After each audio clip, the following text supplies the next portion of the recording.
Lo primero que vamos a hacer es, como les había mencionado, hacer un breve repaso de los conocimientos básicos e intermedios también del DPL. Como ustedes ya deben tener conocimiento, DPL es un lenguaje de programación del programa que a nosotros nos interesa, ¿no? El Dixilen Power Factory.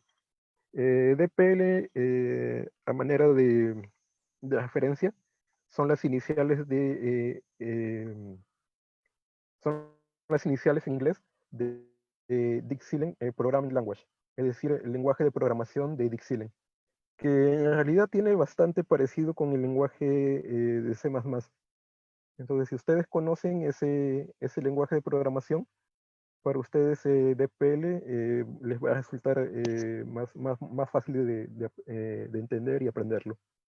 Y obviamente también de aplicarlo. El primer concepto que vamos a repasar aquí es el de las clases en DPL. Lo que sucede es que en Power Factory es un programa donde se trabaja con objetos.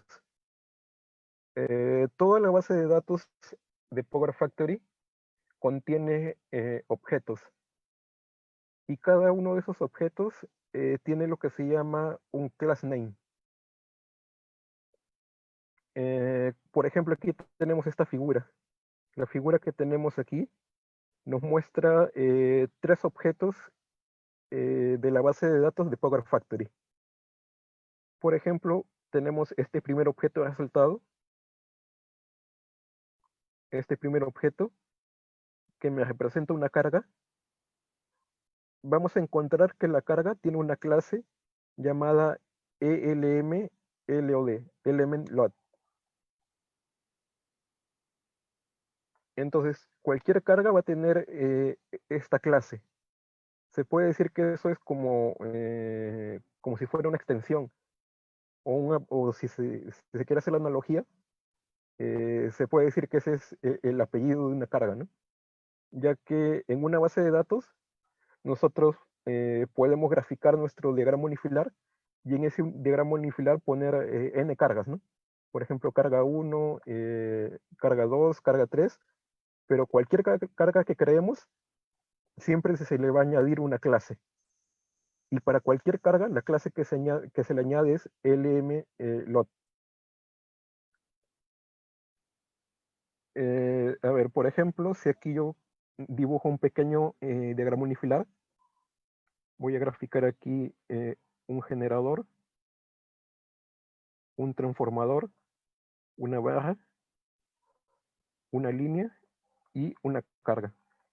Eh, lo, que, lo que debemos tener en cuenta es que, por ejemplo, si a esta carga yo en mi diagrama unifilar le llamo, por ejemplo, carga 1,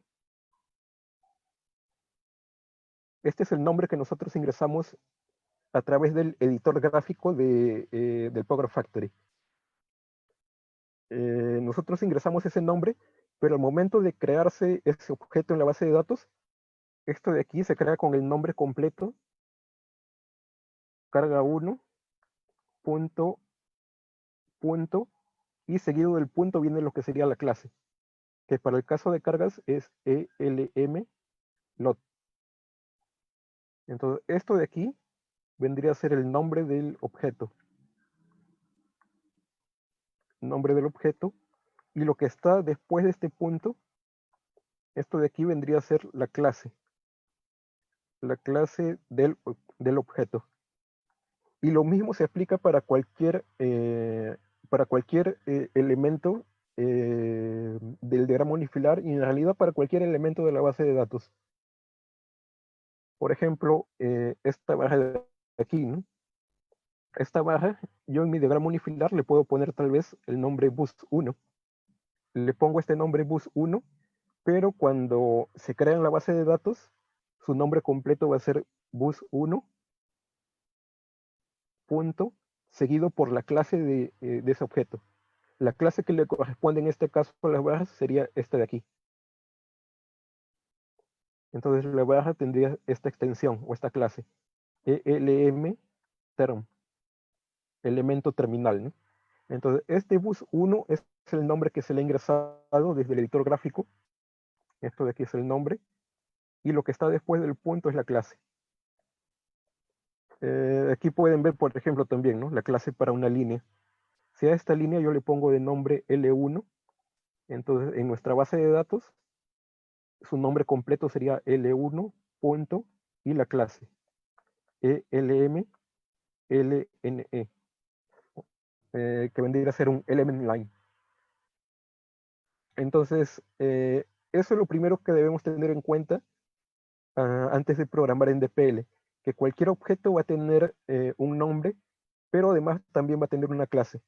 Y no solo los elementos del diagrama unifilar van a tener clase. Voy aquí a mostrarles mejor ya con el software. Aquí yo ya tengo abierto el Dixieland. Y si ustedes observan,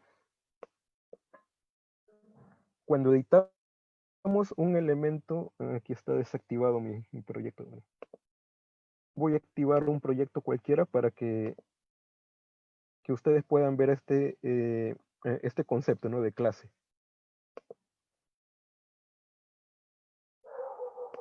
Ya está activado aquí el proyecto. Puedo activar tal vez un caso de estudio.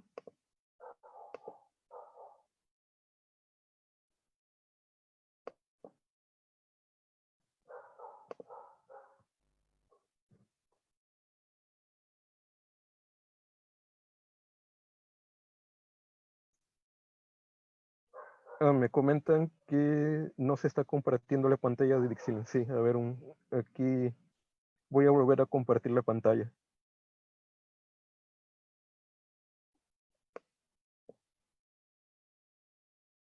¿Me confirman, por favor, si ahora sí pueden ver el Dixieland? Sí, sí, mire, ingeniero. Muchas gracias. Ya, bueno, lo que les comentaba, ¿no? Esta es la base de datos del CEIN. Esto de aquí se los voy a alcanzar. El día de hoy no va a ser necesario que trabajemos con la base de datos del CEIN. Podemos realizar nuestros ejemplos en un proyecto por defecto de Dixieland, ¿no? Pero sí, tal vez para el día de mañana les pueda compartir esta base de datos. Es la base de datos del CEIN de este año.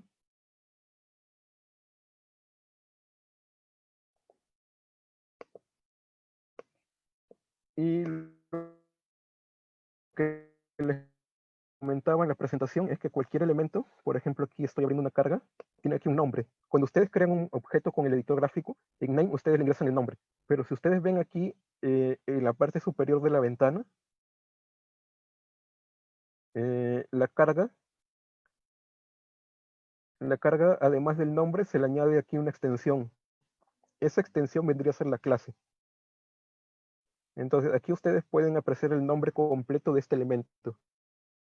Su nombre completo sería lot pando 60.elm lot. Y cualquier elemento de su diagrama unifilar, ustedes van a poder aquí apreciar su clase. Por ejemplo, este de aquí es una línea, tiene esta extensión, esta clase, LN. Lo mismo para las barras, ¿no? Lo mismo que hemos visto en la presentación. Y lo interesante es que incluso los comandos, por ejemplo, si aquí abro el comando de flujo de carga, si aquí ustedes abren el comando de flujo de carga, ustedes van a ver aquí que incluso este comando tiene una clase. Bueno, aquí por un tema de escala no se está visualizando, pero un comando de flujo de carga tiene una extensión que es com-ldf. Un comando de cortocircuito es este botón de aquí, recordemos. Este es el comando de cortocircuito. También tiene una clase. En el caso del comando de cortocircuito, su clase es comshc. De hecho, para visualizarlo mejor, tal vez lo voy a hacer aquí desde la base de datos.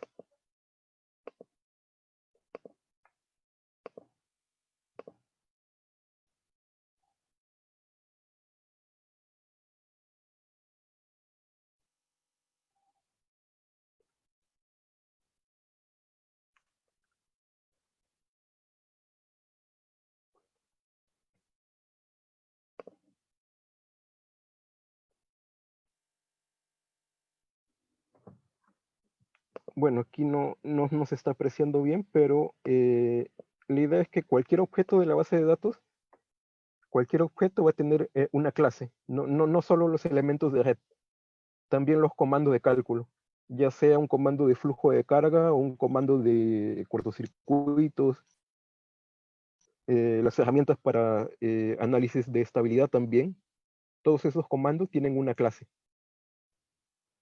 De hecho, también los casos de estudio con los que vamos a trabajar bastante, que ustedes aquí le dan clic derecho, Edit, también van a poder también van a poder apreciar que tiene una clase. En el caso de los, bueno, en el caso de, valga la redundancia, de los casos de estudio, su clase es IntCase. Incluso el mismo proyecto, ¿no? Este proyecto, la base de datos del SEIN, aquí le pongo clic derecho a editar, el mismo proyecto también tiene una clase, INPRJ. Esa sería la clase para identificar un proyecto. Entonces, si en DPL nosotros queremos manipular algún objeto, si en DPL queremos manipular un objeto, debemos tener en cuenta cuál es la clase de ese objeto que deseamos modificar. Esa es la idea de entender este concepto. Es básico para que nosotros hagamos nuestros escritos. Tenemos que saber ah, a quién, a quién nos vamos a estar refiriendo cuando nosotros insertemos un código en DPL. Entonces, con DPL nosotros podemos manipular prácticamente cualquier objeto de la clase perdón, de la base de datos.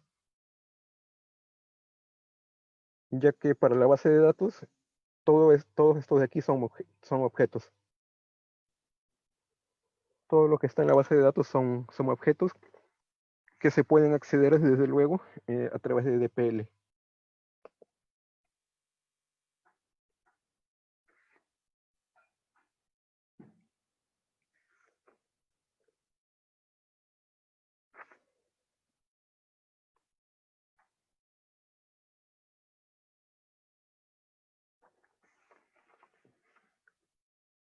Ahora, otra cosa que debemos tener en cuenta es que cualquier objeto va a tener parámetros internos.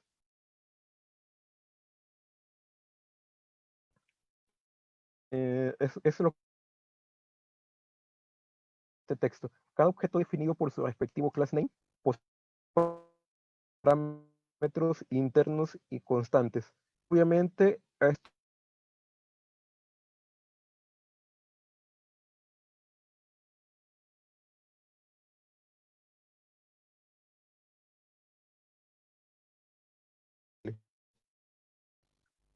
y es necesario entender su generalidad y optar, bueno, nosotros creemos un código, debemos obviamente saber qué variables o qué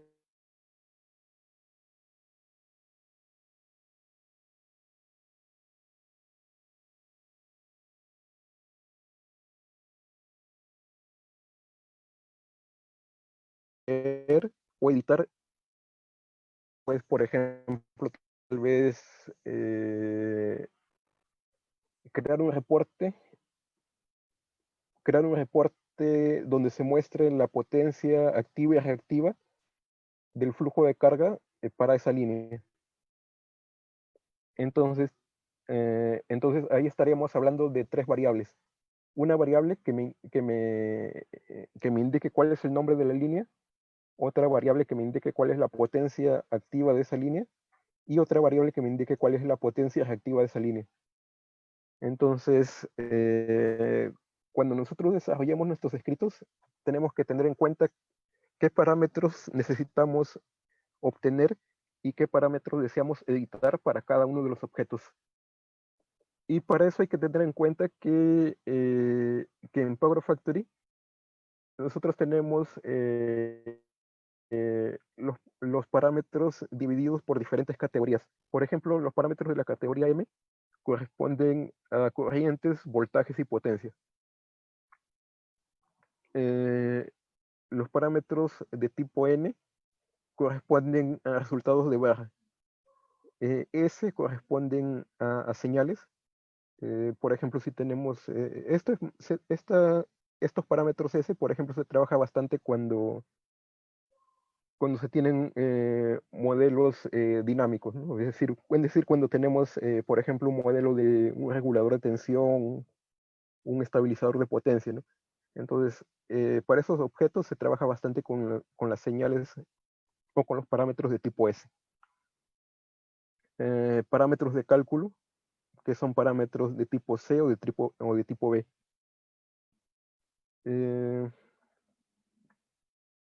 Por ejemplo, puedo poner aquí tal vez un breve código para que se entienda un poco mejor este concepto.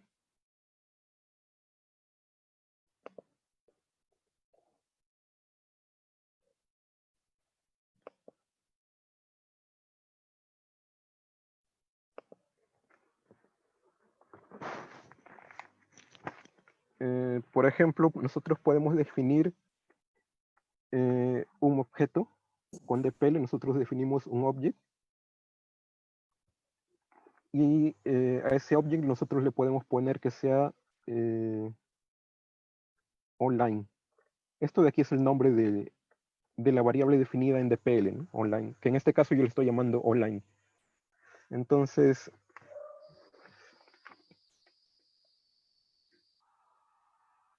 lo que hago es tal vez igualar online, o sea, el objeto online, lo igualo a una línea existente en mi base de datos, ¿no? Entonces, si en mi base de datos yo tengo una línea, por ejemplo, llamada line 1, entonces yo le digo que online sea igual a line 1.elm_term. Le doy el nombre completo, ¿no? Y si lo que yo deseo es obtener un parámetro, por ejemplo, el nombre de esa línea, lo que haría es, en primer lugar, tendría que entender eh, tendría que entender que el nombre de la línea, qué qué tipo de variable es. Entonces, el nombre de la línea es un texto. Entonces, si quiero definir un texto, ese texto tendría que definirlo como un string. Entonces, aquí defino una variable del tipo string, de tipo texto, y le puedo poner tal vez name. Y lo que hago aquí es poner name, que el name va a ser igual a online, dos puntos, y aquí lo que tendría que poner es esto de aquí, ¿no? El tipo de parámetro que deseo obtener. El tipo de parámetro que deseo obtener es E, es un parámetro, bueno, aquí le llaman parámetro elemental, debería ser aquí parámetros de elemento, ¿no? E, y seguido por el nombre de la variable que deseo obtener, que para el caso de línea es logname.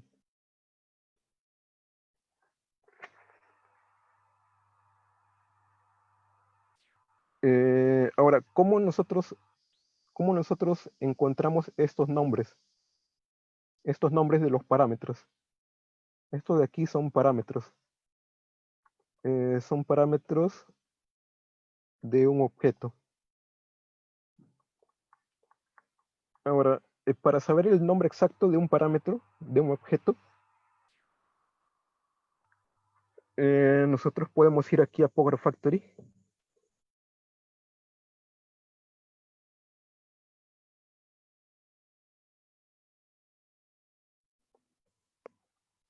Parámetro es, por ejemplo, aquí editar una línea, ¿no?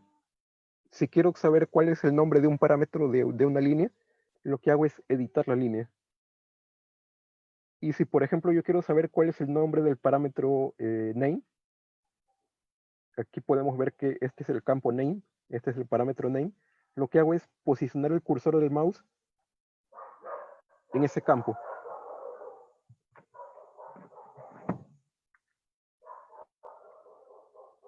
Entonces, una vez que ustedes posicionen el cursor del mouse en ese punto, van a ver que se crea una etiqueta.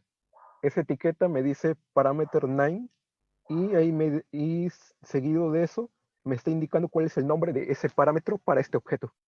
Entonces, para el caso de líneas, el nombre de ese parámetro es log_name, es log_name. Entonces, aquí en este pseudocódigo que había escrito, aquí estaba viendo ese guión bajo, ¿no? Aquí debería ser log_name. Y con eso ya estaría obteniendo el nombre de esta línea, el nombre de esa línea, y lo estaría igualando a la variable name que había definido aquí en la primera línea de este pseudocódigo. Si por ejemplo deseo obtener la longitud de esta línea, por ejemplo, entonces aquí también tendríamos que verificar en este campo length of line, longitud de línea, posicionamos aquí el cursor y ahí podemos ver que el parámetro, el nombre de ese parámetro es the_line. Entonces, para el caso de líneas, el parámetro que me va a indicar cuál es la longitud de esa línea es el parámetro llamado the_line. Entonces, en DPL yo tendría que usar ese nombre. Si, por ejemplo, quiero obtener la longitud de esta línea, pondría entonces online, dos puntos, es un parámetro de elemento,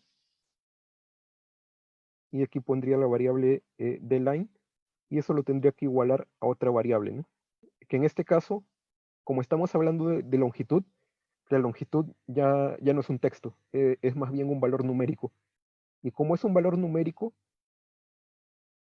entonces eso lo tendría que definir como una variable del tipo double. Sería double L tal vez, ¿no? Entonces L sería igual a todo esto de aquí. Con eso estaría obteniendo la longitud de una línea. Entonces es importante conocer el nombre de los parámetros que nosotros deseamos manipular a través de DPL. Una forma más detallada de obtener los nombres de los parámetros eh, es hacer uso de la opción Edit and Browse Element, ¿no? Edit and Browse, y luego usar la opción Flexible Data. Les voy a mostrar aquí cómo hacer eso. Bueno, este procedimiento también supongo que ustedes ya lo conocen si se han llevado el curso básico de DPL.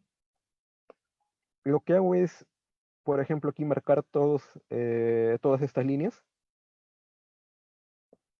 Marco estas líneas, presiono aquí clic derecho. Luego aquí pongo Edit Data.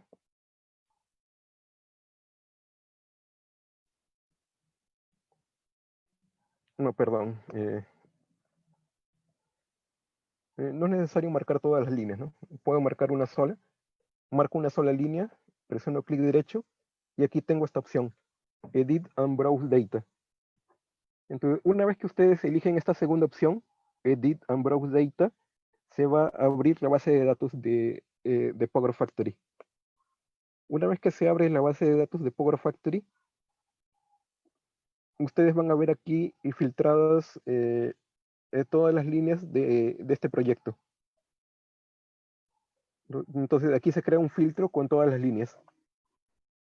Y desde esta ventana, nosotros aquí tenemos la opción Flexible Data o Flexible Data. Vamos a la pestaña Flexible Data y ustedes pueden presionar este botón que está en la parte superior define flexible data, definir datos flexibles, o si no, también en esta misma ficha, en esta misma pestaña, ustedes pueden presionar clic derecho y también elegir la misma opción, define flexible data.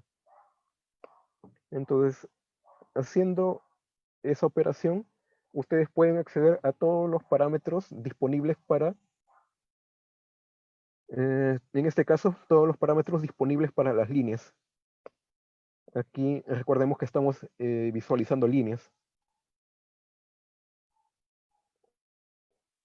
Entonces, ahí ustedes pueden ver los diferentes parámetros de una línea. Y como ustedes pueden comprobar, cada parámetro está precedido por el grupo al cual pertenece dicho parámetro. Entonces, por ejemplo, todos los que son parámetros de elemento,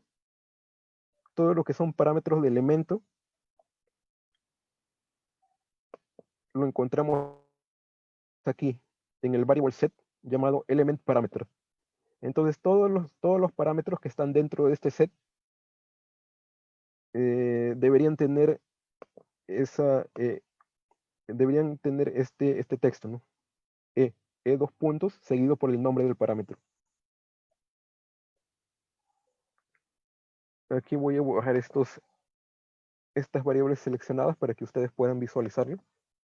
Si por ejemplo elegimos aquí la variable logname, si elegimos variable logname desde el grupo o desde el set element parameter, marcamos aquí el logname, van a ver que se crea esa variable, o mejor dicho, ustedes ya pueden ver aquí el nombre de la variable logname, y como pueden comprobar, pertenece al grupo de parámetros de elemento. Por ejemplo, aquí mismo en element parameter debería estar también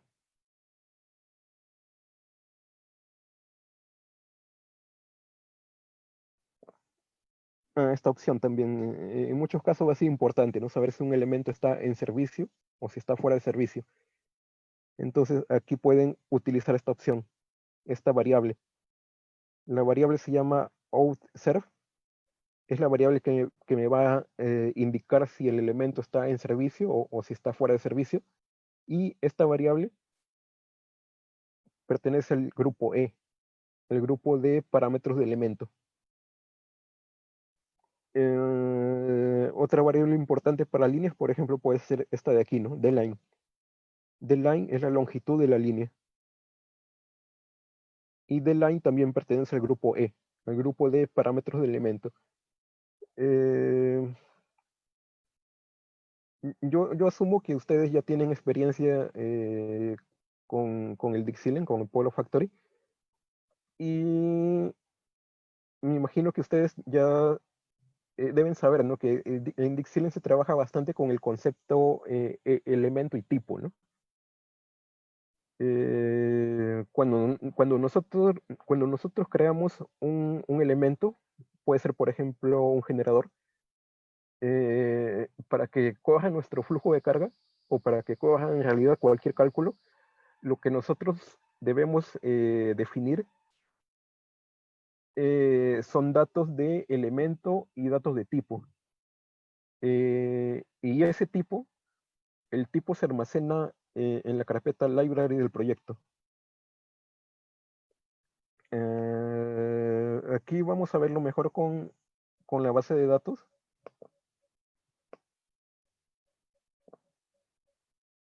En la base de datos ustedes deben haber notado que tenemos una carpeta llamada library.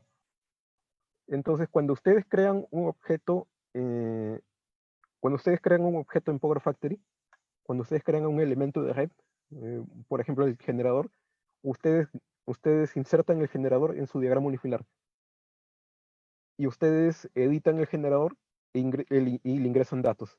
Pero además de esos datos que ustedes ingresan desde el diagrama unifilar, además necesitan asociarle un modelo o un tipo. Por ejemplo, aquí, en esta base de datos, si yo aquí edito un generador, presiono aquí doble clic en el generador, ustedes ingresan aquí o a través de esta ventana. A través de esta ventana ustedes ingresarían lo que son los datos del elemento generador. Pero además del elemento generador, también existe lo que se llama un tipo generador. Si ustedes ven en el generador, aquí ustedes tienen un campo llamado type.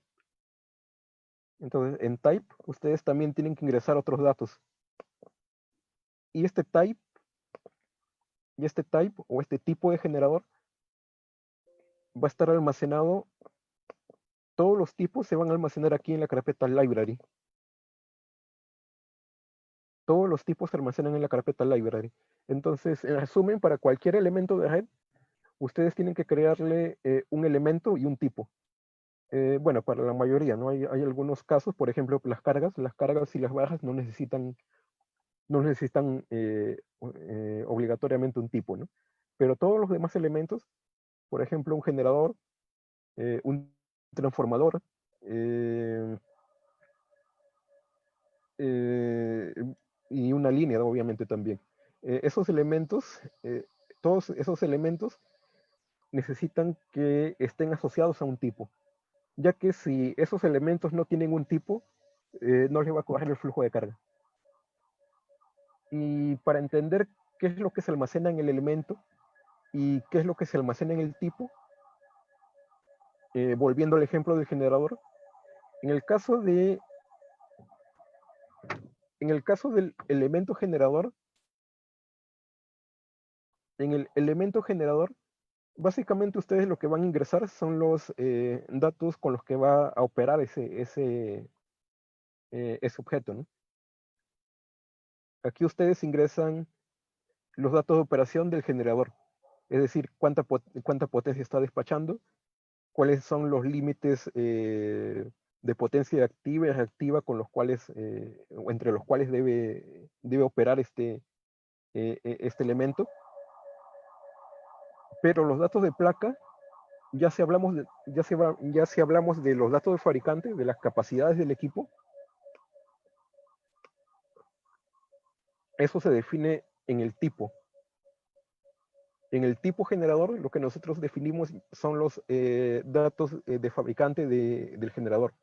Ahí nosotros podemos acceder a la potencia nominal, tensión nominal, factor de potencia, los parámetros internos de la máquina también, ¿no? Entonces, todos esos datos se almacenan en el tipo de generador, mientras que los datos operativos se almacenan en el elemento generador. Otro ejemplo para entender mejor este concepto puede ser tal vez con las protecciones, ¿no? Con los relés. Un tipo de relé, me va a definir, por ejemplo, cuáles son las funciones de protección que va a tener el relé. Si tiene, por ejemplo, sobrecorriente, distancia, diferencial, entre qué límites se puede ajustar cada una de las funciones, cuántos, cuántos niveles de disparo, cuántas curvas de operación puede tener el relé, ¿no? Entonces, todas las capacidades del relé se almacenan en la carpeta library, como un tipo de relé. Pero cuando nosotros queremos aplicar ese relé a nuestro diagrama unifilar, lo que tenemos que hacer es crear un elemento de relé. Y en el elemento de relé, lo que hacemos es definir exactamente con con qué funciones va a trabajar. De repente solamente va a estar habilitada sobrecorriente y diferencial, ¿no? Y una vez que indicamos las funciones que van a estar activas, tenemos que indicar específicamente con qué valores van a estar seteadas esas funciones. Y una ventaja de trabajar con ese concepto elemento tipo es que de esa forma nosotros podemos, eh, nosotros podemos asociar varios, varios elementos, asociar varios elementos a un solo tipo, ¿no? Por ejemplo, si tengo aquí un tipo transformador, ¿no? Un tipo trafo. En el tipo de transformador yo indico, por ejemplo, que mi transformador es de relación 220 a 60 kb. Y le puedo dar también la potencia, ¿no? De repente que sea de 20 MVA. Entonces, todo esto de aquí se ingresa en el tipo de transformador. Y la ventaja es que este mismo tipo yo lo puedo asignar a varios elementos. Entonces puedo tener un trafo 1, un trafo 2, así hasta un trafo, tal vez hasta un trafo 10, ¿no? Entonces puedo tener 10 transformadores que ya están, que ya tienen estos mismos datos de placa. Es una, esto de aquí obviamente son elementos, ¿no? Esto de aquí son elementos. Ahora, trabajar de esta forma, lo que hace, la ventaja que tiene es que reduce considerablemente el tamaño de la base de datos, ya que de otra forma tendría que estar creando un transformador 1 hasta un transformador 10, y para cada uno de estos 10 transformadores tendría que estar ingresando constantemente estos datos, ¿no? Estos datos de fabricante. Entonces, para evitar esa redundancia de datos es que se trabaja con estos dos elementos, ¿no? Con estos dos objetos, ¿no? Con un elemento y un tipo. Entonces, es por eso que nosotros aquí, desde DPL, para cualquier objeto, tenemos la opción de poder acceder a los parámetros elementales y también a los parámetros de tipo. Entonces volviendo al caso del transformador, ¿no? Si yo quiero, por ejemplo, obtener el nombre del transformador, entonces lo que hago es indicar aquí que quiero obtener el log name. Y entonces, si ejecuto esta sentencia, lo que voy a obtener, por ejemplo, aquí sería el nombre tr1. Ese sería el log name. Pero también tenemos parámetros de tipo. Los tipos también tienen un nombre. Entonces, si quiero obtener más bien el nombre del tipo, lo que hago es indicar que lo que quiero obtener es t, log name. Eh, para estos dos grupos hay que tener en cuenta que algunas variables se van a repetir, principalmente el nombre. El log name, el log name tenemos que tener en cuenta que puede ser el log name del elemento o que se puede obtener también el log name del tipo, ¿no? Entonces, si aquí, por ejemplo, yo indico este código o este comando, tlogname, y lo ejecuto, en vez de obtener el nombre del transformador, lo que voy a obtener es el nombre del modelo del transformador. Bueno, que en este caso yo simplemente le he puesto tipo trafo, ¿no? Entonces, hay que tener bastante cuidado cuando nosotros definamos qué parámetros deseamos obtener para cada uno de los objetos. Entonces, entonces lo que les había mostrado aquí hace un momento es la forma de poder verificar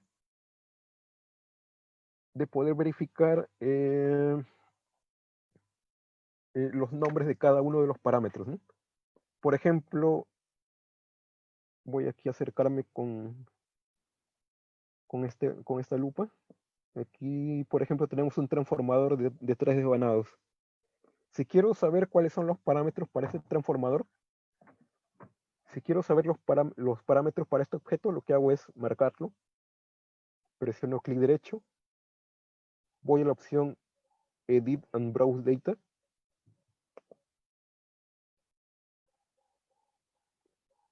y repitiendo el procedimiento que hice hace un momento, ¿no? Una vez que obtenemos aquí todos estos transformadores de 3 desvanados, voy a Flexible Data, voy a Flexible Data y presiono aquí este botón, Define Flexible Data.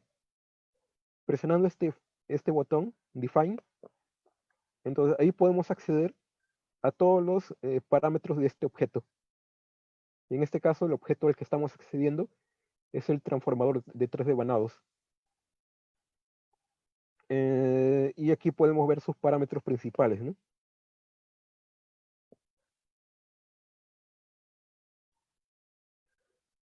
Entonces ahí ustedes tienen la lista de todas estas variables. Y todas estas variables, desde luego, ustedes las pueden llamar desde un escrito de DPL. Y como está indicado también aquí en la presentación, nosotros tenemos varios set de variables, ¿no? Entonces estos son los parámetros de elemento. Tenemos los que son parámetros de tipo también. Si queremos acceder a una variable del modelo en este caso de transformador.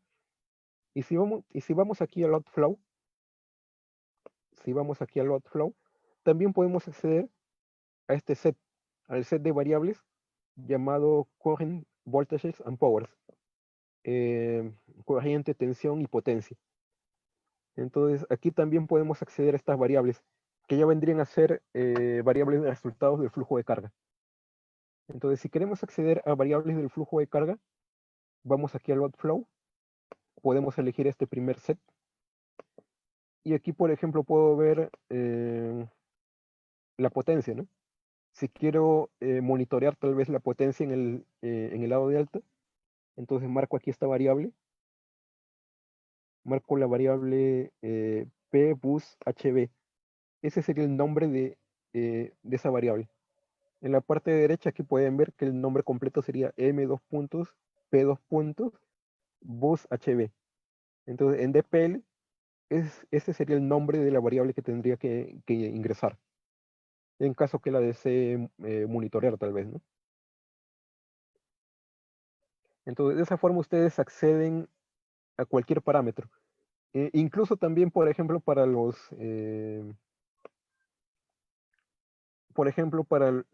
comandos de cálculo.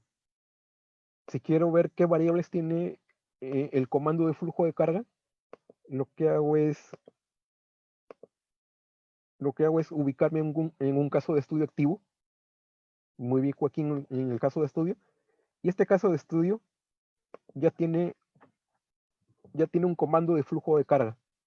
Entonces lo que hago aquí para ver las variables de este comando, lo que hago es ir a este botón, al botón Detail Mod Class Select. Y aquí eh, elijo el objeto que me interesa. Este botón de aquí es para crear un filtro de objetos. Este botón Detail Mode Class, lo que hace es filtrar un objeto que yo seleccione aquí dentro de esta ventana. Entonces, si aquí yo elijo el comando de flujo de carga, si elijo este comando de flujo de carga, van a ver que en esta ventana ahora se está filtrando todos los que son comandos de flujo de carga. No me muestra ningún objeto de otro tipo. Entonces, una vez que ustedes hacen ese filtro, ahí pueden ver que se habilita esta opción, se habilita esta pestaña, Flexible Data. Y una vez que está habilitado Flexible Data, ustedes pueden hacer la misma operación que para los demás objetos, ¿no? Presionan clic derecho y eligen Define Flexible Data. Y ahí pueden ustedes acceder a los parámetros del comando de flujo de carga. Entonces, por ejemplo, este comando de flujo de carga eh, tiene aquí un parámetro llamado Calculation Method. Entonces, el método de cálculo, la variable o el parámetro llamado método de cálculo tiene este nombre, IOPT-net. Si no me equivoco, es el parámetro para indicar qué tipo de flujo de carga se va a realizar, ¿no? Si es balanceado o desbalanceado. Entonces, el nombre completo de ese parámetro lo pueden ver aquí, en esta tabla. Este sería su nombre completo. Y bueno, otra forma es hacerlo de la manera que indiqué al principio, ¿no? Editar este elemento, presionan doble clic, y entonces ustedes pueden posicionar el cursor aquí en ese campo. Presionan aquí o dejan el cursor en esa posición y ahí también pueden ver el nombre del parámetro. Entonces, el parámetro que me indica el método de cálculo tiene ese nombre, IOPT-net. Y entonces ese parámetro ustedes también lo pueden acceder desde DPL para poder modificarlo tal vez, ¿no?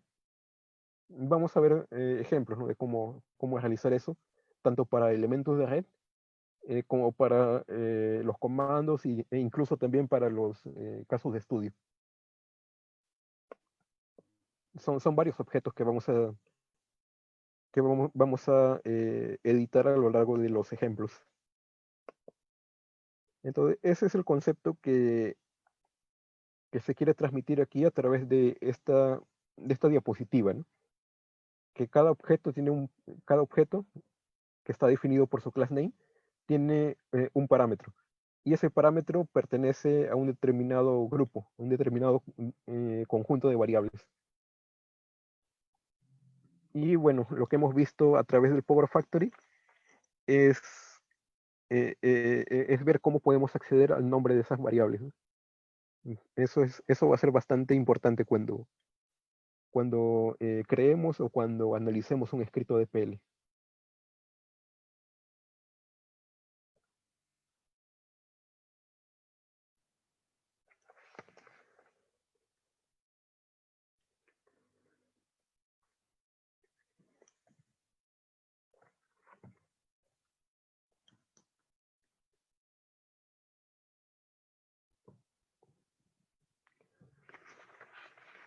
Bueno,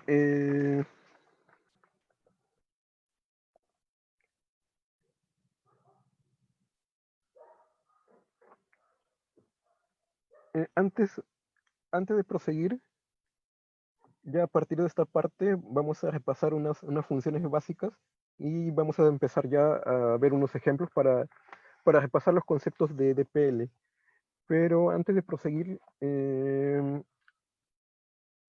les quería consultar si tal vez ustedes estén de acuerdo que dentro de unos 20 minutos realicemos una pausa de tal vez de 10 minutos.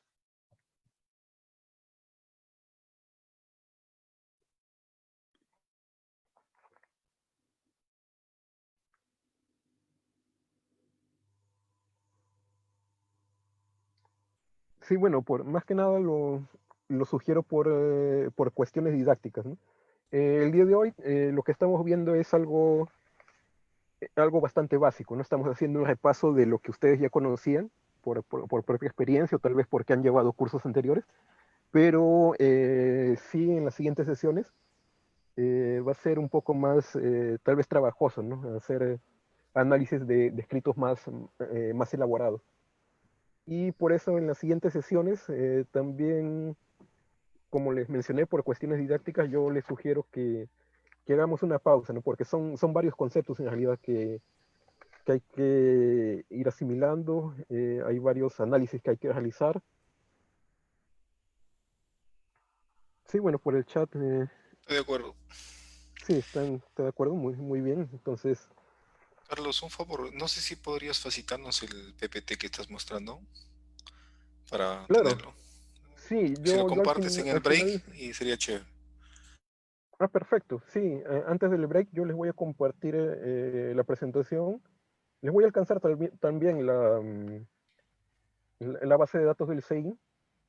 De repente es un poco pesada, me parece, pero de todas formas los ejemplos que vamos a realizar el día de hoy son sencillos. Si por alguna razón no pudieran descargarla, podemos trabajar tal vez los ejemplos con una red más simple, ¿no? Pero sí es importante que para las sesiones siguientes ustedes cuenten con la base de datos del SEIN. Ahí es donde vamos a desarrollar la mayoría de aplicaciones. Ingeniero, acá por el chat presenta, se puede compartir hasta por 100 megas. Ah, ya, muchas gracias. Y Entonces para... sí podría pasarles ahora. Ajá. Cualquier contenido también me envía al WhatsApp y yo los comparto en el aula virtual No, de acuerdo. Sí, está bien. al finalizar eso. Ok. Ya, 10 minutos de break, ingeniero. Em, eh, en unos, eh, en unos 20 minutos puede ser. Ok, 20 Sí, voy, minutos. voy a repasar aquí unos conceptos todavía. Ah, y ya. después de eso ya procederíamos. A eso de las 8:30 podemos empezar el break. Ingeniero, buenas noches. Por el medio del WhatsApp del mismo Zoom, es más rápido y efectivo que pueda pasar Ajá, la claro. presentación. Y igual se Es más rápido. Ya. Sí, sí, de acuerdo. Y bueno, en realidad también los ejemplos que voy a desarrollar eh, se los voy a pasar ya una vez que finalice la sesión. De hecho, para cada sesión que nosotros realicemos, yo les voy a ir pasando, se puede decir ya las versiones finales, ¿no? De los DPLs que vayamos revisando. Y si ustedes tienen alguna sugerencia, alguna consulta, si desean que el DPL tal vez haga algo adicional, me lo pueden indicar. No, no hay problema, me indican por el chat y vemos la factibilidad de tal vez editar un DPL, ¿no? Para modificar su funcionamiento, ¿no?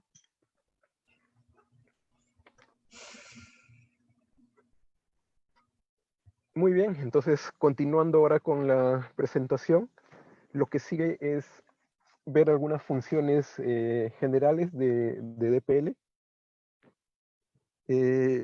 Bueno, aquí están resumidas algunas de las funciones más comunes cuando se elaboran aplicaciones con DPL, ¿no? Obviamente hay muchas más funciones. Eh, Incluso les voy comentando desde ahora, ¿no? Que cuando nosotros ya en las sesiones posteriores realicemos la interpretación de códigos, van a, van a haber muchas funciones que tal vez no son muy comunes ver en cursos normales, ¿no? O son funciones que no se utilizan muy seguido, ¿no? Entonces, para esos casos, también nosotros vamos a trabajar bastante con el manual de Dixieland, ¿no? El manual de Dixieland tiene la ventaja de tener listadas todas las funciones de DPL y para cada función tiene un ejemplo de cómo utilizar la sintaxis y una descripción de qué es lo que hace esa función. Entonces, eh, para las siguientes sesiones vamos a trabajar nosotros bastante con el manual de Power Factory. Pero ahora lo que vamos a repasar son las funciones más comunes. Por ejemplo, tenemos la primera función, getCaseObject. Entonces, nosotros en el escrito de PL ingresamos este nombre de la función y entre paréntesis tenemos que indicar un argumento para esa función.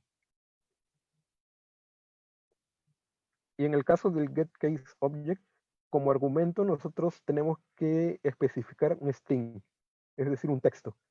Y en ese texto lo que nosotros vamos a indicar es cuál es la clase de objeto que deseamos obtener del caso de estudio activo. Es lo que está indicado aquí también, ¿no? En el texto. Esta función retorna el primer objeto con class name coincidente del caso de estudio activo de nuestro proyecto.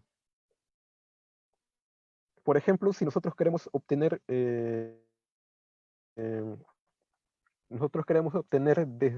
de la base de datos, queremos obtener de la base de datos el comando de flujo de carga. Entonces, lo que tendría que hacer es ingresar el texto get case object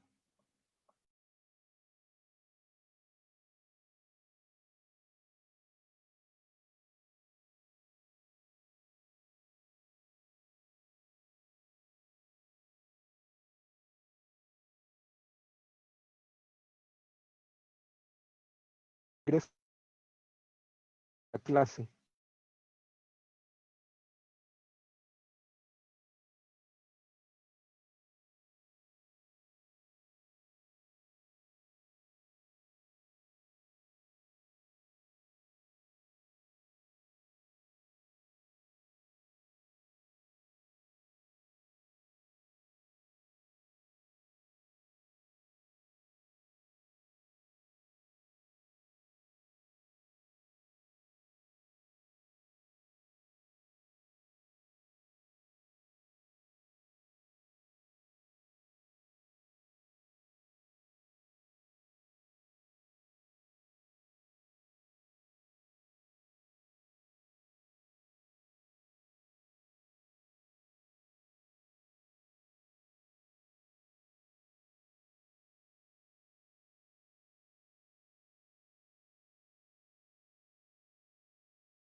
Sí, me disculpo, me parece que se había cortado la comunicación por un momento.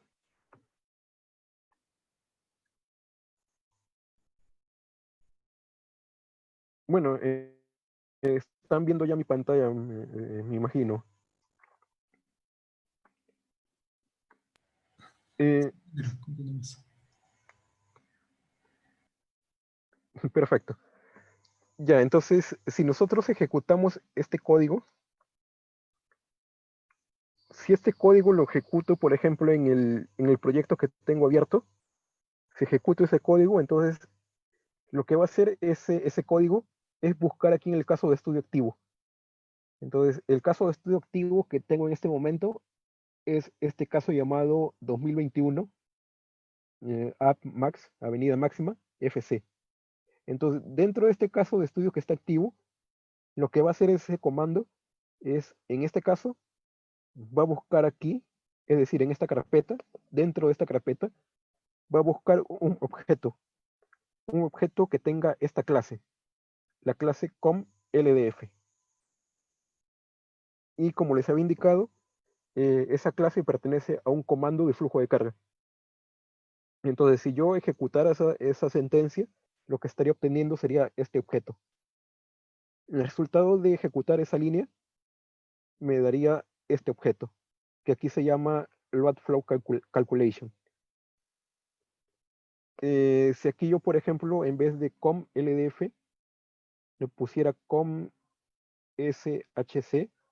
entonces ya no estaría obteniendo el comando de flujo de carga, sino el comando de cortocircuito del caso de estudio activo.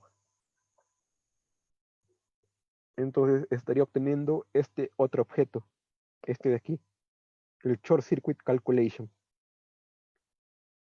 Entonces, esa sería la forma de utilizar esta función, el getCaseObject. Otra función es getActiveProject. Bueno, en el caso de esta función no es necesario ingresar ningún argumento. Entonces simplemente es abrir y cerrar paréntesis. Y si ejecuto este comando, o si ejecuto esta función, como está indicado aquí, lo que obtendríamos sería el proyecto activo. Entonces, si yo ejecutara un DPL con este código, me daría como resultado este proyecto. Me daría este proyecto, el BD CIN PT 2021-2030. Ese sería el resultado de ejecutar este código. Me devuelve el proyecto que está activo en este momento. Otra función que tenemos es show full name. La función se aplica sobre un objeto específico, devolviendo su nombre de ruta, el file path. Es decir, me va a dar como resultado la ubicación donde está el objeto para el cual he aplicado la función.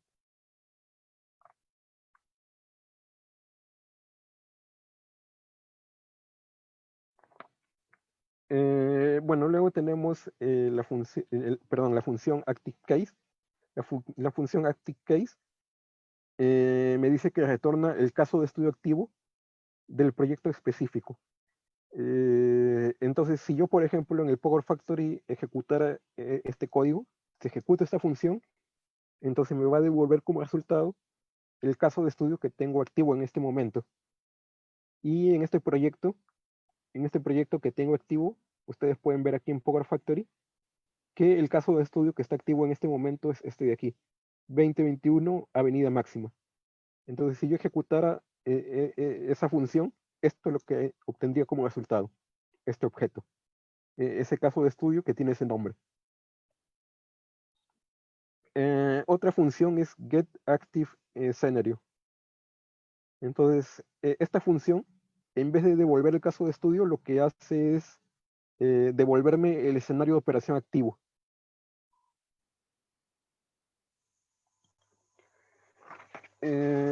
Entonces, si vamos aquí al Power Factory,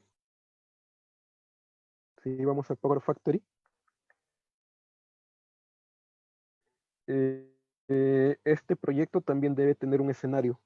Si vamos aquí al proyecto, ustedes pueden distinguir que además de library y de study cases, tenemos una carpeta llamada operation escenarios. Entonces, dentro de los escenarios de operación, ahí también podemos ver que tenemos un escenario activo en este momento. Y si yo ejecutara esa función, entonces este sería el resultado. Me devolvería el escenario llamado 2021 Avenida Máxima. Bueno, en este caso, o en esta base de datos del CI, ocurre que los nombres de los escenarios de operación coinciden también con los nombres de los casos de estudio.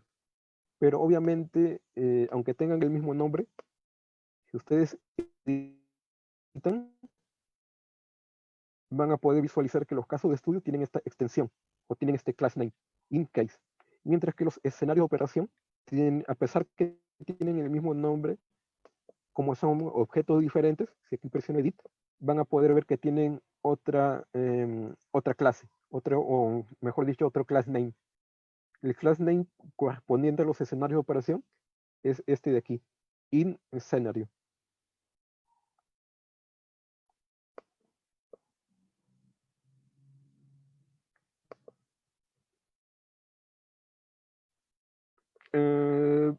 Bueno, en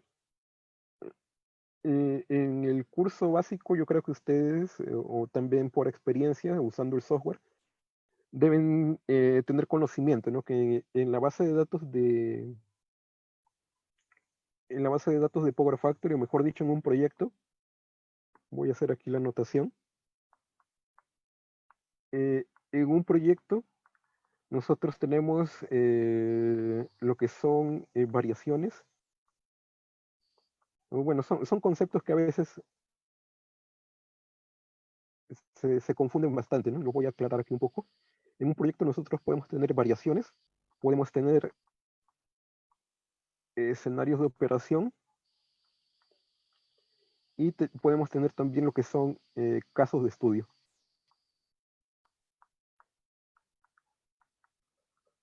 Variaciones, de hecho también lo vamos a encontrar aquí en el CEIN. En el CEIN nosotros, si vamos aquí en la base de datos, tenemos una carpeta dentro de Network Data, una carpeta llamada Variation. Entonces, en esa carpeta Variation están almacenadas todas las variaciones del CEIN. Entonces, variaciones básicamente lo que me guardan son cambios en la topología. Cambios en la topología del sistema eléctrico. Si por ejemplo yo tengo una red base,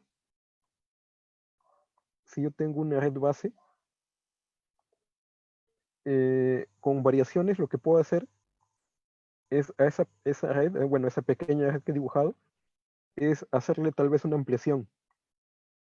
Por ejemplo, aquí en azul estoy poniendo que le voy a conectar una nueva línea. Puedo conectar tal vez una nueva subestación, otra línea, conectar carga, tal vez un generador, ¿no? Entonces, todos los cambios en la topología, de un sistema eléctrico se puede guardar como una variación, de forma que no me afecte a mi red base. Voy a ponerlo aquí de otro color mejor. Todo eso de aquí que está en azul es parte de una variación. Y lo que está aquí en rojo, o lo que voy a saltar aquí en rojo, esto de aquí vendría a ser mi red base. Entonces, con variaciones, lo que yo puedo hacer es modificar la topología de una red base. Entonces, yo puedo activar y desactivar una variación. Y obviamente, cuando yo desactive esta variación, todos estos elementos desaparecen. Y ya me quedo con mi red base. Entonces, si no quiero afectar una red base, yo puedo hacer uso de variaciones. Y dentro de una variación, yo puedo hacer cualquier cambio en la topología de esa red base. Entonces, cambios en la topología se almacenan en una variación. Mientras que en un escenario de operación, lo que se almacena son cambios en la operación de los elementos. cambios en la operación, o mejor dicho, datos de operación, ¿no? Aquí lo que se almacenan son datos de operación de los elementos de red.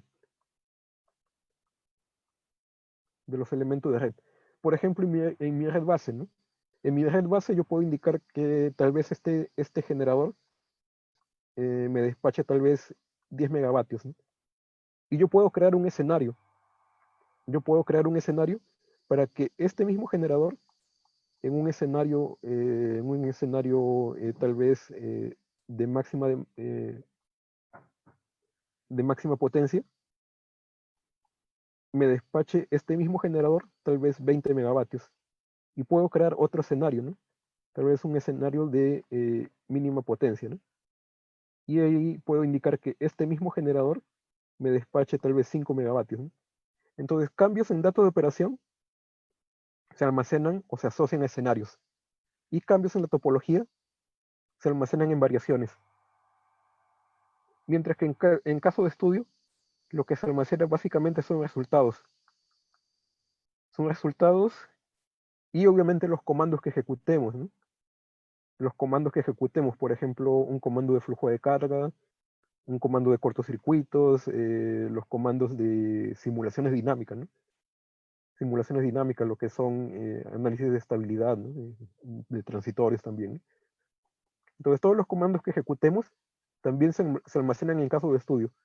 Y lo particular, o muchas veces la confusión ocurre porque, por lo general, los casos de estudio están asociados, se asocian, se asocian a variaciones y escenarios. Es decir, en un caso de estudio, yo indico qué variaciones y qué escenarios van a estar activos en ese momento.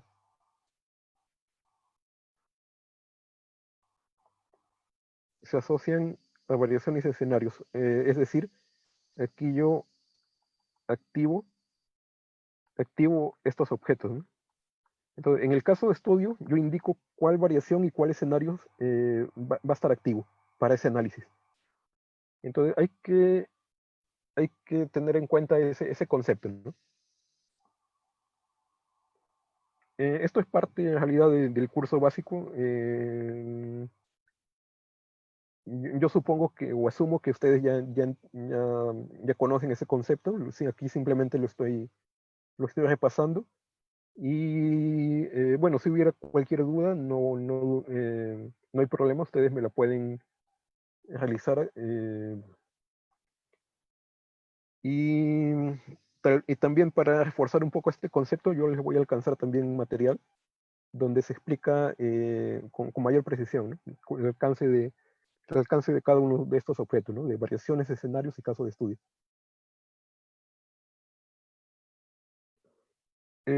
Bueno, entonces aquí vamos a hacer una pausa, ya como habíamos acordado. Son las 8:31, volvemos en unos 10 minutos. Y al regresar ya vamos a empezar a realizar ejemplos. En esos ejemplos vamos a utilizar principalmente estas funciones, estas 5 funciones que acabamos de describir. Bueno, muchas gracias. Nos estamos viendo entonces dentro de 10 minutos.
Bien, ahí ya les estoy compartiendo. A través del chat ya les he pasado la presentación. Está en formato PDF y ahora está cargando todavía la base de datos del CEIN. Son 83 megas, es el tamaño de ese archivo en Dixieland.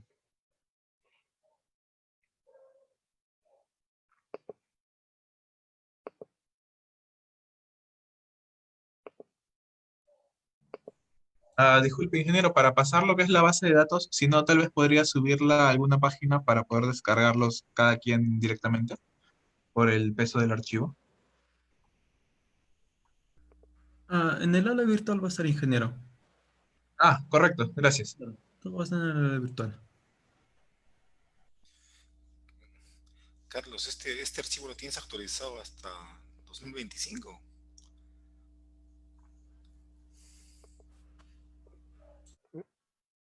En la base de datos es de este año, pero obviamente tiene proyectos hasta años posteriores, ¿no? Pero es la base de datos sí de 2020. ¿Coes todavía no migraba a la versión 19, 18, 17? Sí, está usando las versiones más recientes, pero esta es una base de datos compatible, ¿no? Se ha hecho la migración a esta versión en la 2015. Si no, no va a haber problema para que ustedes la abran y cojan ahí los diferentes cálculos, ¿no? Gracias.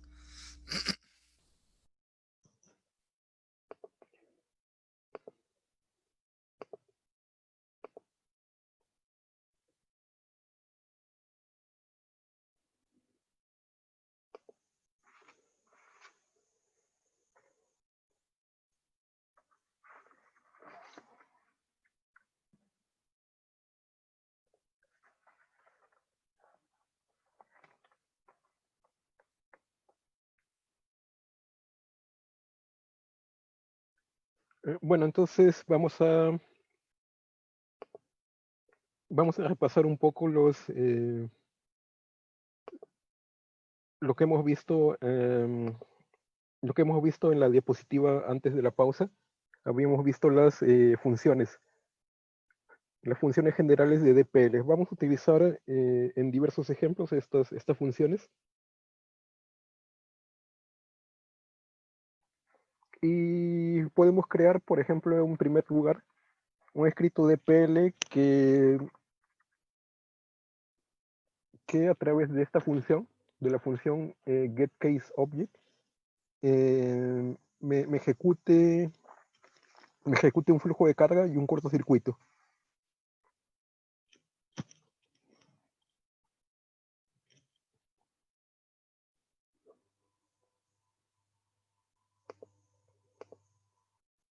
Bueno, en este momento tal vez ustedes no tienen esta base de datos. Va a demorar también un poco si la descargan y la activan en Power Factory, ¿no? Entonces lo que voy a hacer aquí es trabajar con un proyecto que está por defecto en Power Factory, de forma que cualquiera de nosotros pueda acceder a ese mismo proyecto, ¿no?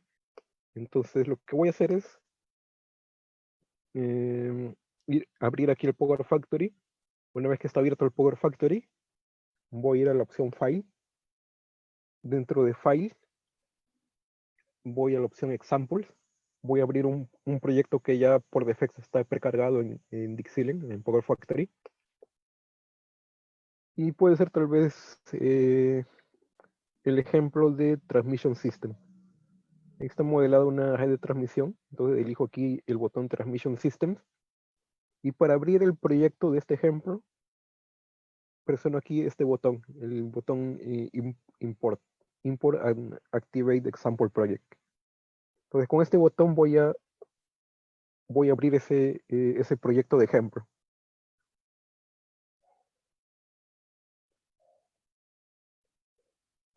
Entonces todos ustedes deben tener ese proyecto porque es un proyecto que se crea al momento de instalar el programa.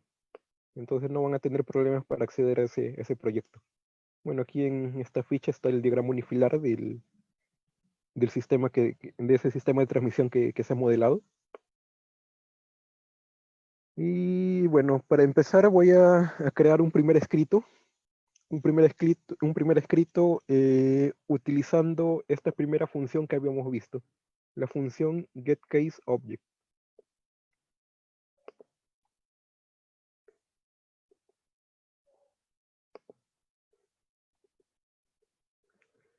A ver, aquí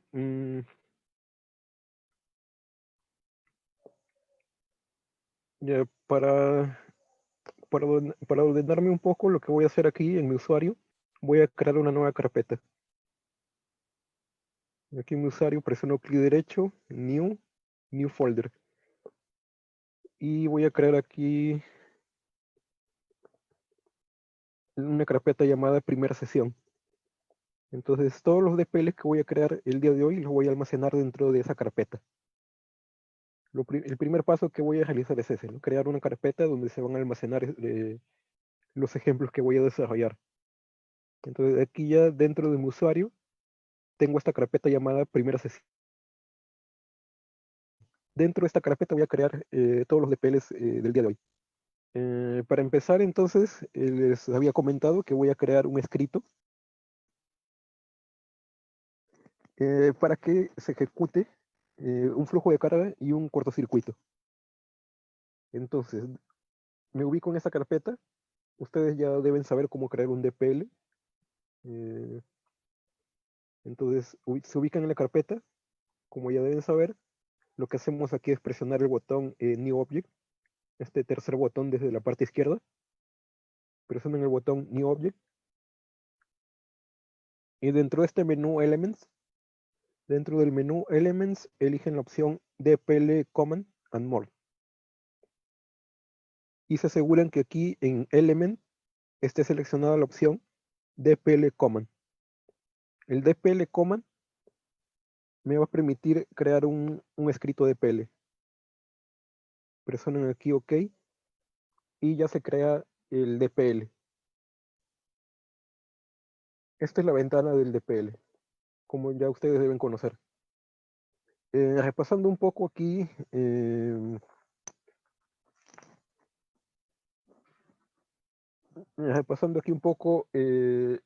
comando DPL, ustedes tienen una primera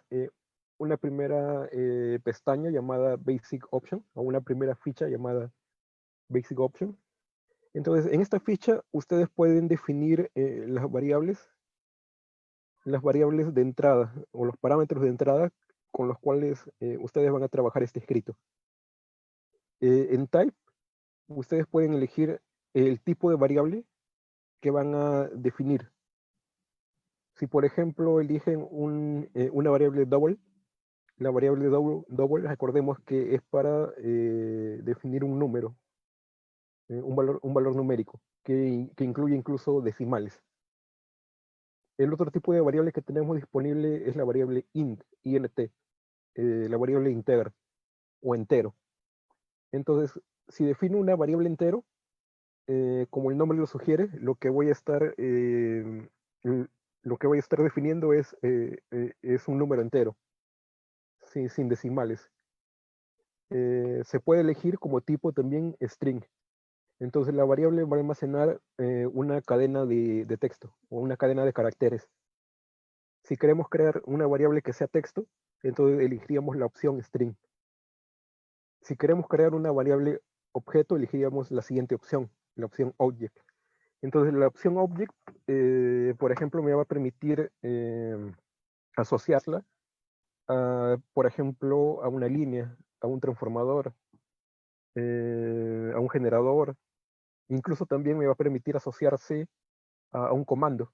Entonces yo puedo asociar un comando de flujo de carga a una variable del tipo object, ya que un comando es un objeto en realidad. Y la otra opción es definir un tipo de variable set. Entonces un set vendría a ser un conjunto de objetos. Entonces si yo por ejemplo tengo 10 casos de estudio, entonces esos 10 casos de estudio yo lo puedo agrupar en un set. y ese set asociarlo a una variable de mi DPL. Entonces, de manera breve, esos son los tipos de variables con los cuales nosotros podemos trabajar un escrito. Bueno, entonces lo que voy a hacer es ir ya de frente a la ficha script.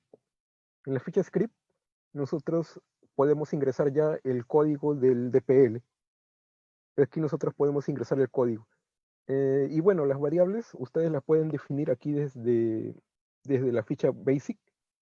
Aquí ustedes pueden definir sus variables o directamente la pueden definir desde la misma, desde el mismo editor de texto, ¿no? En este mismo editor ustedes también pueden definir sus variables. No es necesario utilizarlos o definirlas desde las opciones básicas. En este caso voy a trabajarlo todo desde el editor de texto. Entonces, les había mencionado que lo que yo quiero, voy a ponerle aquí el nombre, el name, el nombre del escrito. Este va a ser el ejemplo 1. En este ejemplo 1 lo que yo quiero es que este escrito me ejecute un flujo de carga y que me ejecute también un cortocircuito. Entonces, analizando un poco, tanto el flujo de carga como el cortocircuito son objetos de la base de datos. Flujo de carga y cortocircuito son objetos de la base de datos. Y recordando un poco lo que habíamos visto, aquí voy a ponerle save y voy a cerrar esta ventana. Recordando lo que habíamos visto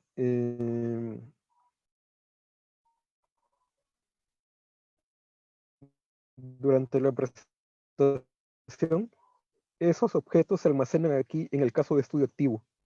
Entonces,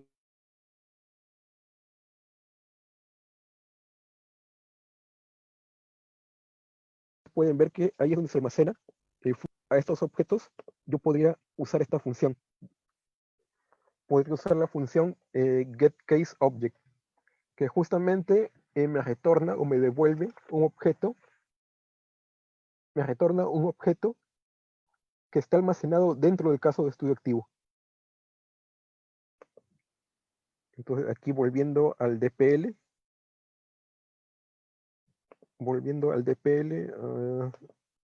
no se grabó el DPL. Bueno, entonces voy a crear de nuevo el escrito. Este de aquí será el ejemplo 1. Y en script, entonces aquí lo que voy a hacer en primer lugar es definir dos variables del tipo object. Entonces utilizo la función object para indicar que voy a definir dos objetos del tipo object. Puede ser tal vez con el nombre LDF, loadFlow, para asociarla al comando de flujo de carga. Aquí pongo una coma y defino la siguiente variable, que voy a ponerle tal vez CC, cortocircuito.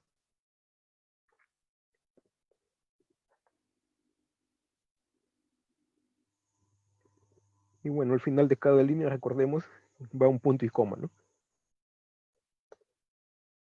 Luego, lo que voy a hacer es utilizar esta función, la función getCaseObject. Y lo que voy a hacer, por ejemplo, es definir el objeto LDF o el objeto de LDF que ya había definido en la primera línea. Ese objeto que ya estaba definido o que ya estaba creado, lo voy a igualar. ¿Y a qué lo voy a igualar? Lo voy a igualar al getCaseObject y entre paréntesis y entre comillas simples, indico qué objeto deseo obtener del caso de estudio. En este caso voy a filtrar un objeto de clase comLDF. Entonces, con esta línea de aquí, recordando lo que vimos antes de la pausa, con esta línea de aquí, lo que yo voy a hacer es obtener desde el caso de estudio activo un objeto que tenga este class name, el class name com LDF, que justamente se corresponde con el comando de flujo de carga. En otras palabras, lo que estoy haciendo aquí es igualar mi variable LDF al comando de flujo de carga que está dentro del caso de estudio activo. Eso es lo que estoy haciendo a través de esta primera línea. Aquí voy a poner punto y coma. Y una vez que este objeto ya lo he asociado a ese comando de flujo de carga, lo que voy a hacer aquí es utilizar el comando execute. Lo que voy a hacer es ejecutar el flujo de carga. Y para ejecutar el flujo de carga, lo que hago es aquí escribir LDF punto y escribo el comando execute. Entonces, este objeto LDF, que ya se ha igualado al comando de flujo de carga, ahora se está ejecutando. Bueno, aquí voy a poner tal vez de manera de comentario. Recordemos que los comentarios van antecedidos por este símbolo de admiración, ¿no? Entonces, a través de este símbolo puedo crear comentarios en mi escrito, ¿no? Entonces, esta primera línea era para definir variables. Variables del o de tipo objeto. Esta segunda línea, aquí también lo voy a poner como comentario. Aquí voy a poner que LDF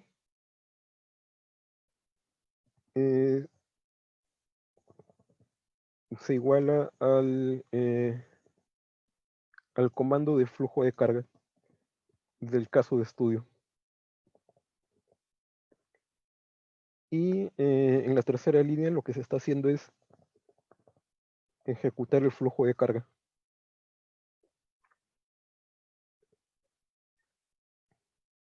Y de igual manera se podría hacer también para calcular el siguiente análisis, ¿no? El de cortocircuitos. Sería de manera análoga. Entonces, este objeto o esta variable cc será igual. Aquí voy a copiar todo esto. Y aquí lo voy a pegar. También utilizaría la función getCaseObject. Utilizaría esa misma función. Solo que en este caso ya no quiero obtener el comando de flujo de carga, sino que deseo obtener el comando de cortocircuito. Y el comando de cortocircuito es un objeto de clase com_shc. Entonces, aquí como comentario voy a poner que la variable cc es igual al comando de cortocircuito del caso de estudio activo. Y de igual manera, como en el caso anterior, lo siguiente va a ser ejecutar ese objeto o ejecutar ese comando. Entonces, escribiendo cc.execute, lo que se va a hacer es calcular cortocircuito.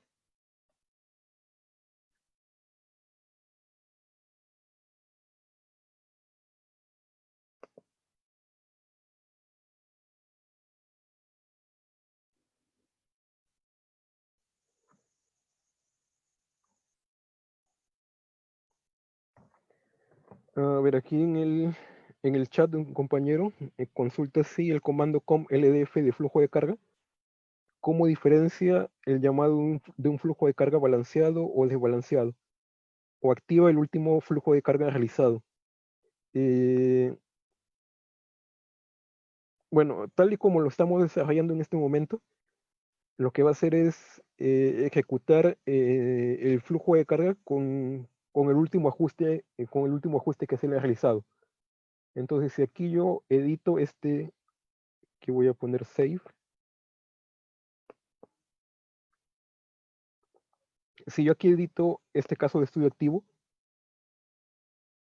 o voy a este caso de estudio activo y edito el comando de flujo de carga, aquí veo que por defecto este cálculo está considerando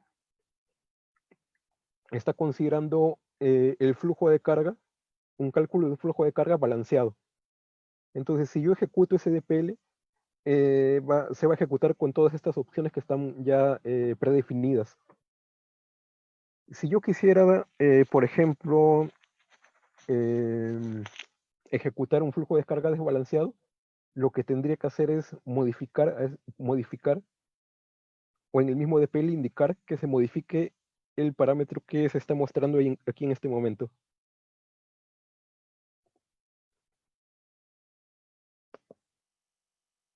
Entonces, si ustedes se posicionan aquí,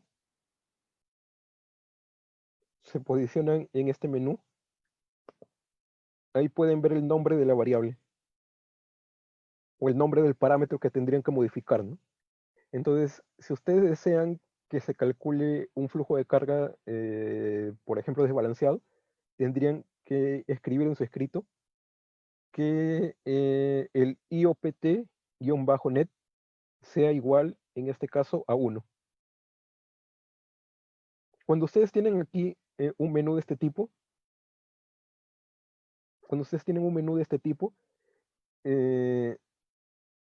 esta primera opción recibe por defecto el valor 0. La segunda opción recibe el valor 1. Y la tercera opción recibe el valor 2. Es decir,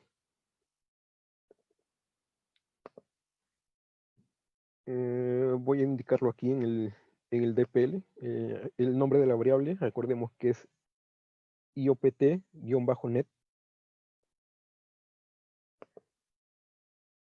El DPL está aquí en primera sesión. Voy a editar este ejemplo 1 y voy a ponerlo aquí como comentario.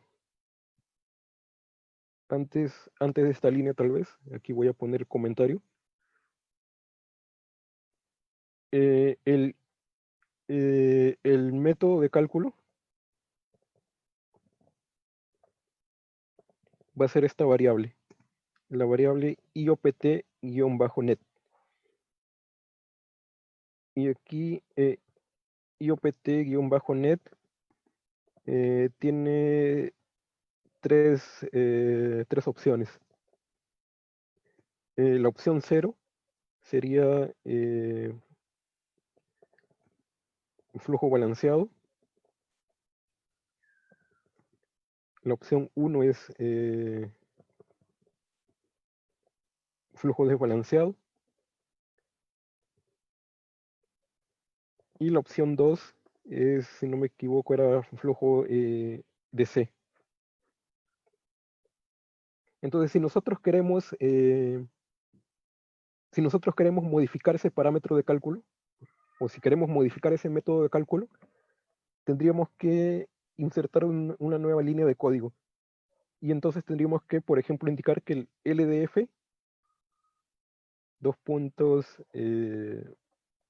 ponemos luego el nombre de la variable, IOPT-net, sea igual a 0. Eso es si queremos que se calcule un flujo balanceado.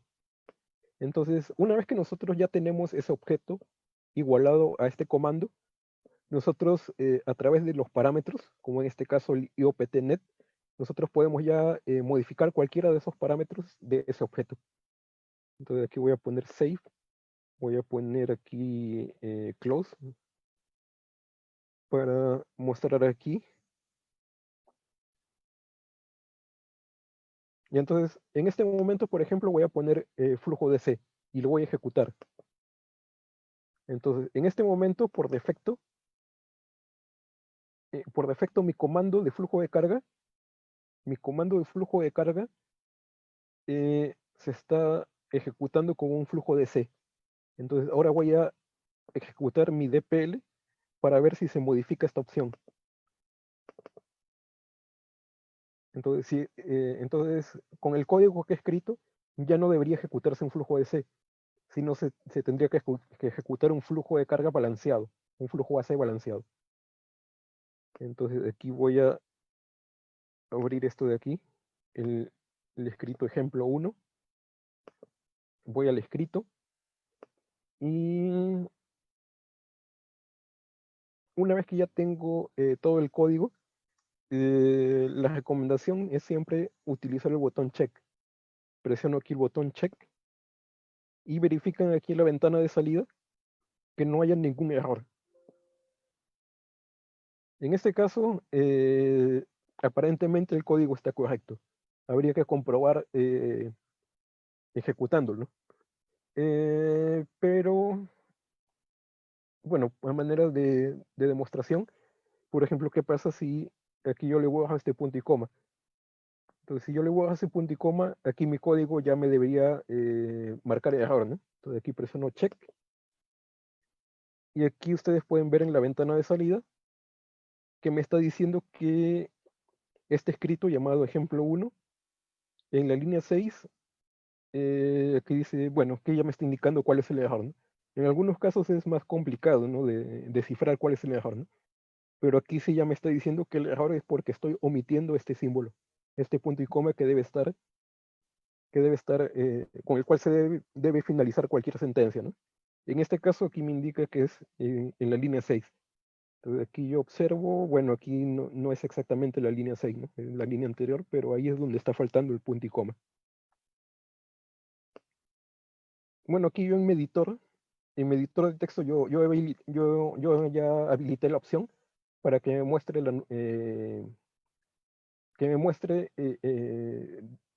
esta numeración, ¿no? Entonces de esa manera para mí es más fácil poder identificar un error, ¿no? Porque DPL siempre te indica al menos en qué línea está el error. Aunque bueno, en algunos casos es más complicado descifrar, ¿no? En qué está fallando un escrito, ¿no? No sé si ustedes también tienen habilitada esta opción para mostrar el número de línea. En caso no lo tuvieran, si no tuvieran habilitada esta opción, les muestro aquí brevemente cómo hacerlo, ¿no? Entonces, para habilitar el número de línea, del editor de texto, eso lo pueden hacer a través de este botón. Voy aquí a acercarme. En la parte media, en la parte superior, ahí tienen el botón llamado User Settings. Entonces, si ustedes van a User Settings, presionan ese botón. Una vez que presionan aquí User Settings, van a la ficha llamada Editor. Y dentro de Editor, habilitan esta casilla. Me parece que por defecto esa casilla está deshabilitada. O esta opción está deshabilitada, ¿no? La opción Show Line Numbers. Dentro de Editor, les sugiero que habiliten esta opción, la opción Show Line Numbers. Por defecto va a estar deshabilitada, ¿no? Entonces, una vez que ustedes habiliten esa opción y presionen aquí OK, entonces ustedes van a poder observar que en su editor de DPL va a aparecer la numeración de cada línea. Entonces, de esa manera, en el caso, sobre todo cuando tengan ustedes un código bastante largo, entonces pueden identificar más rápido dónde es que se está produciendo un error tal vez, ¿no? Si lo hubiera. Bueno, en ese caso, ya tengo mi código, ya había puesto check y aparentemente estaba todo correcto. Simplemente aquí voy a ejecutar el escrito. Y ahora aquí me está mostrando un error.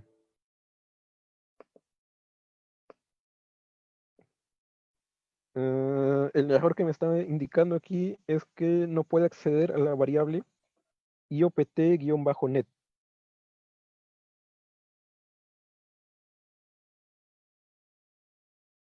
IOPT, a ver, voy a ver si lo he escrito correctamente. Me faltó la T, ¿no? Yo le he puesto como nombre IOP. Y ustedes pueden ver aquí, el nombre exacto es IOPT-net. Entonces, como no puede encontrar una variable con ese nombre, o un parámetro con ese nombre exacto, me está mostrando este error, ¿no? No se puede acceder a esa variable. Eso sí hay que tener bastante en cuenta, ¿no?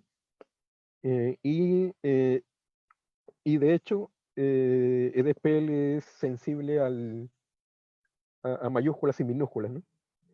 Hay que tener en cuenta ese detalle también, ¿no?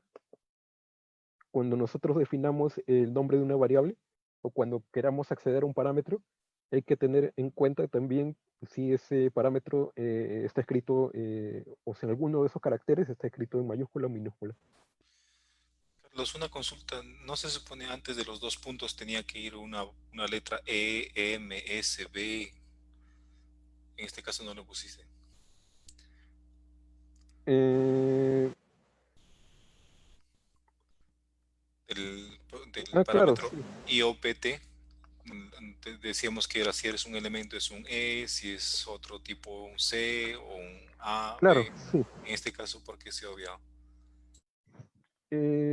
Bueno, para el caso de parámetros de elemento, eso se puede obviar.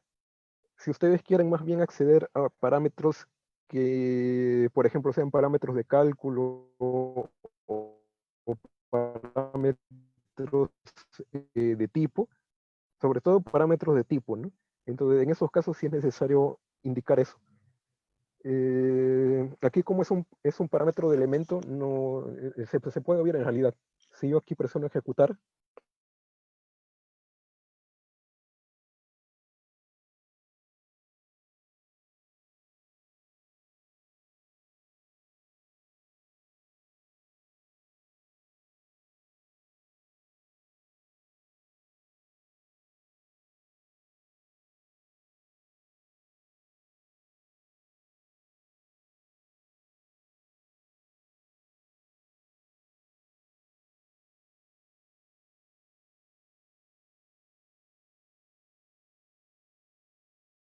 ¿qué hace su compañero?